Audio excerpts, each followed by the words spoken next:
Hello everyone, this is संध्या। आज हम पढ़ेंगे इकोनॉमिक सब्जेक्ट का डेवलपमेंट चैप्टर क्लास 10 का।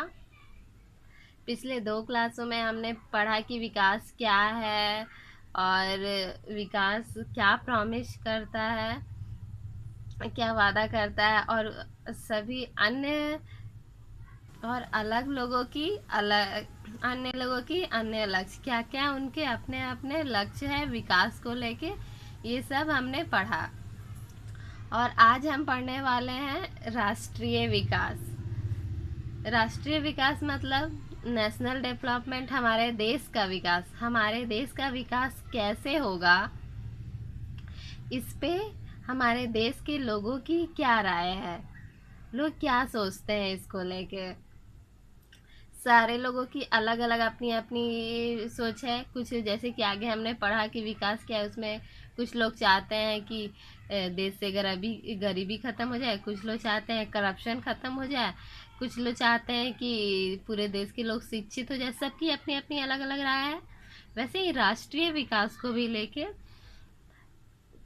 लोगों की अपनी अपनी राय है कि क्या है। जैसे कि यह एक राष्ट्र की अपने नागरिकों के जीवन को बेहतर बनाने की क्षमता को संदर्भित करता है। यह कृषि, उद्योग, शिक्षा, स्वास्थ्य आदि के क्षेत्र में हो सकता है। जैसे कि राष्ट्रीय विकास में राष्ट्र के हर एक नागरिक के जीवन से को बेहतर बनाने की कोशिश की जाती है, जिसमें कि किसान भी आ सकते हैं, बाकी लोग भी आ सकते हैं। कृषि उद्योग को भी अच्छा करना है, शिक्षा व्यवस्था भी अच्छा करना है, स्वास्थ्य व्यवस्था भी अच्छा करना है। हर क्षेत्र में हो सकता है, इसके अलावा भी सभी क्षेत्र में हो सकता है। हर लोगों की अपनी अपनी अलग अलग राय है, तो वो उनके राय उन सभी लोगों की, जैसे होता है ना, किसी एक चीज को बहुत लोग उस मुद्दे को उठाते हैं, तो जिस चीज पे ज्यादा जोर दिया जाता है, जिस चीज को लेके ज्यादा लोग सवाल उठाते हैं, ज्यादा लोगों की मांग होती है, उसे पूरा किया जाता है। जैसे स्कूल में ही बच्चों लोग से पूछा जाएगा कि राष्ट्रीय विकास के बारे में क्या है, तो हो सकता है ना हमारा ही राय, हमारा कुछ राय सही हो, कुछ राय हमारा सही ना हो, या सबको ना पसंद आए। तो वैसे ही सबकी अलग अलग राय होती है। और देश के विकास के विषय में विभिन्न लोगों की धारणाएं और भिन्न या परस्पर विरोधी भी हो सकती है। लोगों की अलग अलग तो धारणाएं हैं ही, और उसके कुछ लोग कुछ बातों को लोग के विरोध भी करने लगते हैं।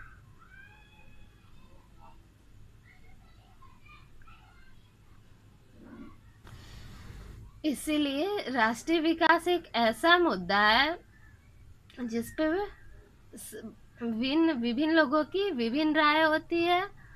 कुछ लोगों का कुछ मानना होता है, कुछ लोगों का जैसे जैसे कि अभी हमने बताया कि बहुत लोगों की बहुत कुछ धारणाएं हैं, इसको लेकर विरोध भी हो जाता है, कुछ लोग इससे संतुष्ट भी नहीं होते हैं। तो एक डिबेट करके या ये सब करके देखा जाता है कि किस मुद्दे को पे लोग ज़्यादा जोर दे रहे हैं।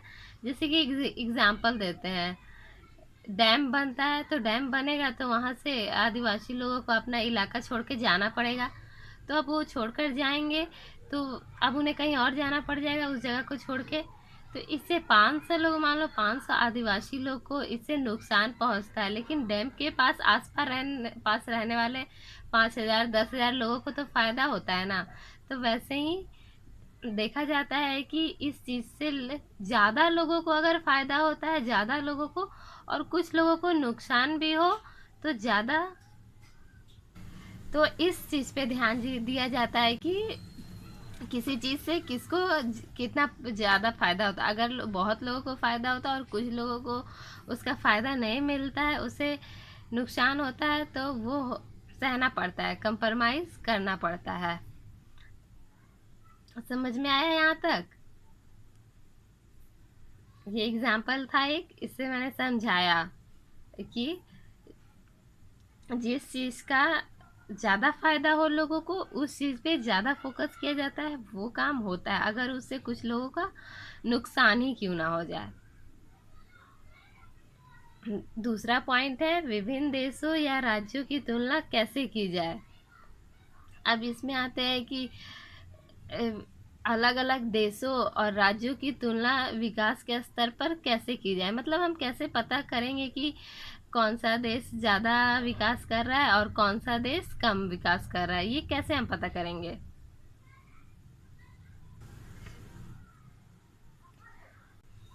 इसमें सबसे पहला है कि देशों की तुलना करने के लिए उनकी आय को सबसे महत्वपूर्ण विशिष्टता में से एक माना जाता है।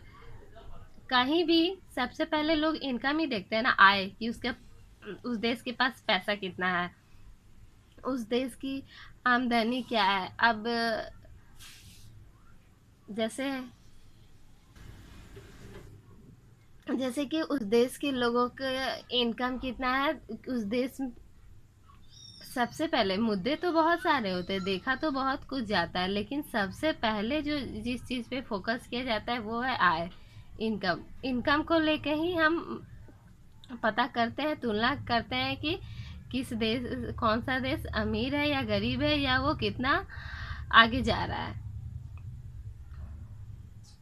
इसलिए सबसे महत्वपूर्ण आय को ही लिया गया है। इसके बाद भी और भी बहुत चीज़ें हैं महत्वपूर्ण में, शिक्षा, स्वास्थ्य, सब कुछ है, एजुकेशन, लेकिन सबसे पहले आय को ही लिया गया है। जैसे किस देश की आमदनी क्या है, देश की सभी निवासियों की आय, मतलब देश के हर एक नागरिक का आय कितना है, इनकम, उसको क्या करते हैं, औसत आय को कुल आय और कुल जनसंख्या से भाग देकर ये हम निकालते हैं कि उस देश का औसत आय कितना है।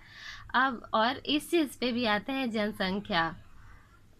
जैसे कुल जनसंख्या बताए कि किस देश का बहुत ज़्यादा जनसंख्या है और इनकम भी ज़्यादा है, कुछ देश का है कि इनकम कम है पर जनसंख्या भी कम है, इसलिए जनसंख्या और आय दोनों को मिलाकर देखा जाता है। इसे प्रति व्यक्ति आय के रूप में भी जाना जाता है। इससे ये भी पता लगाया जाता है कि एक व्यक्ति का आय कितना है। औसत आय को प्रति व्यक्ति आय भी कहा जाता है। ठीक है, अब ये तो हमने बता दिया कि कैसे तुलना की जाती है, कैसे निकाला जाता है कि कौन सा देश अमीर है गरीब है, ये सब कैसे पता किया जाता है। औसत आय से कुल आय और कुल जनसंख्या को भाग देकर निकाला जाता है।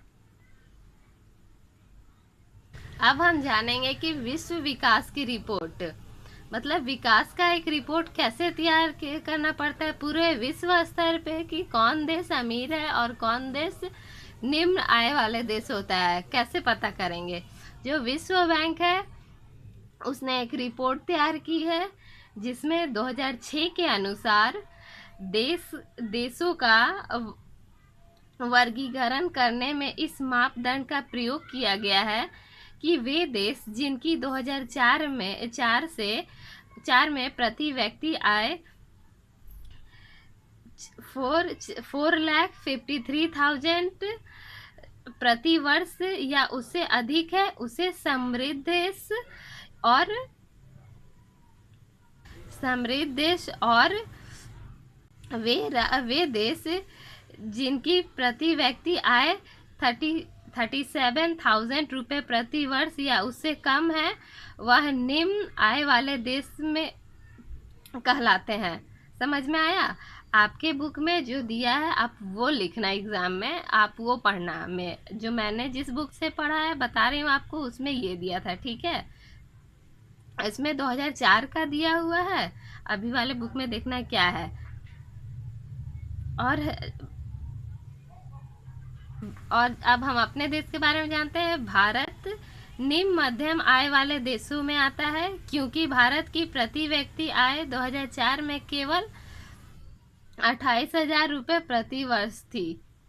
तो इसलिए भारत एक विकासशील देश है, मतलब वो धीरे धीरे विकास कर रहा है। और जो अमेरिका है, यूएसए, चाइना है, ये सब जो देश है ये विकसित देश है, ये पहले से ही डेवलप है, पहले से ही बहुत अमीर और धनी देश है। ठीक है, तो यहाँ तक समझ में आया कि कैसे निकालते हैं, विभिन्न देश और राज्यों की कैसे तुलना की जाती है। तो आय, आमदनी के पैसे के बेस पे कि किसका कितना इनकम है प्रति व्यक्ति, देश के सभी निवासियों की आय को जनसंख्या से भाग करके निकालते हैं, उसमें निकल आता है। और विश्व बैंक विकास की रिपोर्ट को कैसे बताता है ये भी बता दिए हैं।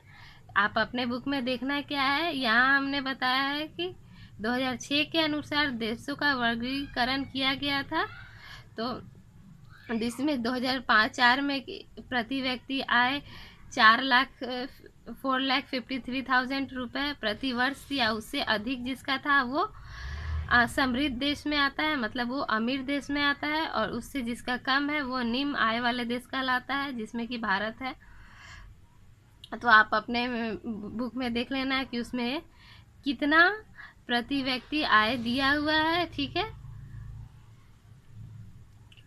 यहाँ तक टॉपिक समझ में आया। आज 2 टॉपिक बताए, राष्ट्रीय विकास और विभिन्न देश या राज्यों की तुलना कैसे की जा सकती है ये बताया।